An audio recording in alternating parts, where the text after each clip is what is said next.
तो दोस्तों dragon Prince 1 की पिछली वीडियो में मैंने जैसा कहानी आप लोगों को बताया बिल्कुल वैसा ही हमें देखने को मिला। कीवे और जोवान दोनों जेड वाटरफॉल्स के नीचे कंपटीशन कर रहे थे, जहां पर कीवे ने कई सारे हथकंडों को अपनाया ताकि वो जोवान को हरा दे। लेकिन जोवान इतना ज्यादा चला था कि उसने उन सभी हथकंडों से बच लिया और फिर कीवे को ही उल्टा हरा दिया। और इतनी शर्मनाक हार के बाद कीवे बहुत ज्यादा गुस्से में आ चुका था। तो अब इसके बाद की कहानी को हम लोग इस एपिसोड के अंदर में कंटिन्यू करेंगे। जोवान कीवे को हराने के बाद अपनी फैमिली के साथ डिनर पे बैठ के एंजॉय कर रहा था, तो वहाँ पर याव याव उसे एक नई इम्प्रिंट के बारे में बताती है, जिसके जरिए उसकी कल्टीवेशन और भी ज्यादा एनहांस हो जाएगी। लेकिन उसके अंदर में मैजिकल बीस्ट माउंटेन्स के ब्लड सैंपल चाहिए होंगे और उसे ढूंढने में काफी ज्यादा मुश्किल होगी, जिस वजह से जोवान अपने डैड से इस बारे में मदद मांगता है। लेकिन याव याव जोवान को सजेस्ट करती है कि तुम खुद ही जाके उस मैजिकल बीस्ट को हरा कर ब्लड सैंपल्स को कलेक्ट करो, ताकि तुम्हारी जो प्रैक्टिस है वो काफी अच्छी तरीके से हो जाए। और जोवान भी इस बात के लिए राजी हो जाता है। लेकिन उसके डैड जोवान की सिक्योरिटी के रिगार्डिंग काफी ज्यादा चिंतित थे, जिस वजह से उन्होंने अपने सेक्ट के जो स्ट्रॉन्गेस्ट जनरल थे उन्हें जोवान के साथ में भेज दिया, ताकि वहाँ पर उसे कोई प्रॉब्लम्स ना आए। और इसके बाद वो सभी लोग चले जाते हैं फॉरेस्ट के अंदर में कई सारे मैजिकल बीस्ट को हराने। और जोवान वहाँ पर जाते ही अपने काम में लग जाता है। कई सारी मैजिकल बीस्ट को हरा के उसके ब्लड सैंपल्स को वो कलेक्ट कर रहा था। और जोवान अपने सेक्ट में नहीं है, वो करंटली किसी फॉरेस्ट में गया है। ये बात की फैमिली को पता चल जाती है और की अपनी शर्मनाक हार का बदला लेने के लिए जोवान से काफी ज्यादा उत्सुक था, जिस वजह से उसने एक प्लान बनाया और 2 7th मेरिडियन वाले लॉन्डो को जोवान को मारने के लिए भेज दिया। और उनके हाथ में उन्होंने ऑरा फ्लेम टेक्निक को दे दिया, ताकि सभी को ऐसा लगे कि वो दोनों एक चोर है और वो लोग की फैमिली से ऑरा फ्लेम टेक्निक को चुरा के भाग रहे थे। जिसके लिए उसके पीछे कुछ अपने एल्डर्स को भी भेज दिया। और उन एल्डर्स का मेन काम था कि वो लोग जाके उस जनरल के ध्यान को भटका के रखे, ताकि वो जोवान को प्रोटेक्ट करने के लिए सही टाइम पे ना पहुंच सके। अब बिल्कुल वैसा होता भी है। वो दोनों 7 मेरिडियंस वाले आदमी जैसे ही फॉरेस्ट में पहुंचते हैं तो उन्हें सबसे पहले मिलती है याव याव। और वो दोनों याव याव को देख के काफी बुरा भला बोलते हैं। और उनमें से एक लड़का बोलता है कि तुम इसके साथ मजे लो, मैं जा रहा हूँ जोवान को मारने। और वो सीधा पहुंच जाता है जोवान के पास।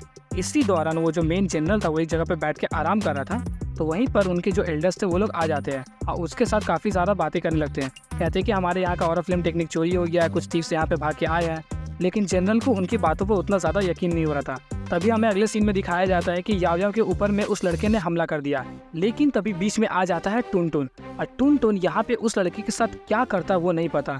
लेकिन एक सीन में हमें दिखाया जाता है कि वो टुन टुन को देख के काफी ज्यादा डरा हुआ है और अचानक से वो गायब हो जाता है। फिर अगले ही सीन में वो लड़का जो कि जोवान को मारने गया था, वहाँ पर जोवान उस 7th मेरिडियन वाले लौंडे को हरा देता है। और उसे हराने के बाद एक ही फैमिली का ऑरा फ्लेम टेक्निक उसे वहाँ पर मिल जाता है। और वो जो दूसरा लौंडा था जिसके ऊपर टुनटुन ने हमला किया, वो इतनी जोर का चिल्लाता है कि वो जो जनरल थे जो कि जोवान को प्रोटेक्ट करने आए थे, वो लोग दौड़ के उस जगह पे पहुंचते हैं। तो वो वहाँ पे पहुंचते ही देखता है कि जोवान भी याव याव के पास पहुंच चुका है और जनरल भी वहाँ पर पहुंच चुका है। जिसके बाद वो जो एक लौंडा था वो गायब हो चुका है, लेकिन एक और हमलावर जिसे जोवान ने हराया वो वहीं पर पड़ा हुआ है। और वहाँ पर जो की फैमिली का मेन एल्डर था वो उसे देख के चौंक जाता है कि आखिर इन दोनों बच्चों ने मिल के एक 7th मेरिडियन वाले लॉन्डो को हरा दिया और उनमें से एक लड़का गायब है।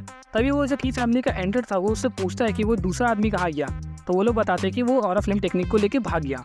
तो वहीं पर वो एल्डर बोलता है कि ऐसा हो ही नहीं सकता। तो जोवान बोलता है इस बारे में आपको इतना कंफर्म क्यों है। तो वो उस बात को घुमा के वहाँ से चला जाता है। और वो काफी ज्यादा गुस्से में था क्योंकि उसकी ऑरा फ्लेम टेक्निक भी छीन गई और जोवान को कुछ हुआ भी नहीं। और उस जनरल के सामने वो लोग तो जोवान को मार भी नहीं सकते थे ना। और जबकि फैमिली के वो एल्डर्स वहाँ से चले जाते हैं, तो यहाँ पर जोवान पूछता है कि आखिर वो लड़का गया कहाँ जो तुम पर हमला करने आया था। तो याव याव और टुनटुन वहाँ पे कुछ भी नहीं बोलते। और ये एक काफी फनी मोमेंट था क्योंकि शायद से टुनटुन ने उस लड़के को खा लिया।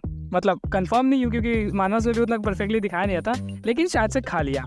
उसके बाद ही जब वो एल्डर्स जाके की हुए को इस बारे में बताते हैं कि उनका दोनों तरफ से लॉस हो गया, एक तो जोवान मरा भी नहीं और उनका ऑरा फ्लेम टेक्निक भी चोरी हो गया, तो अब की हुए और भी ज्यादा भड़का पड़ा हुआ था। इसके बाद जोवान अब अपने काम पे वापस लग जाता है। उसने कई सारी मैजिकल बीस्ट के ब्लड सैंपल्स को कलेक्ट कर लिया था, लेकिन बस अब एक ही बचा हुआ था। लेकिन जोवान को उसको हराने में काफी ज्यादा प्रॉब्लम हो रही थी, क्योंकि असल में वो एक टाइप का राइनो था जो कि उस बीस्ट माउंटेन का सबसे ज्यादा पावरफुल बीस्ट था। और उसे हरा पाना जोवान के लिए लगभग इम्पॉसिबल था। तभी जोवान को ऑरा फ्लेम टेक्निक के बारे में याद आता है और वो उस टेक्निक को प्रैक्टिस करना स्टार्ट कर देता है। और जैसे ही उस टेक्निक में मास्टर कर लेता है तो उससे वो पत्थरों को भी काट सकता था। जिसके बाद वो इस टेक्निक का इस्तेमाल करके उस बीस्ट को हरा देता है और उसके पास जितने भी ब्लड सैंपल्स की जरूरत थे अब वो सभी ब्लड सैंपल्स उसे मिल चुके थे। तो बस आज की इस वीडियो में इतना ही रहने देते हैं, क्योंकि एपिसोड 7 की कहानी शायद से यहीं तक सीमित रह जाएगी। तो मिलते हैं आपसे एक और न्यू इंटरेस्टिंग वीडियो के साथ। तब तक के लिए गुड बाय।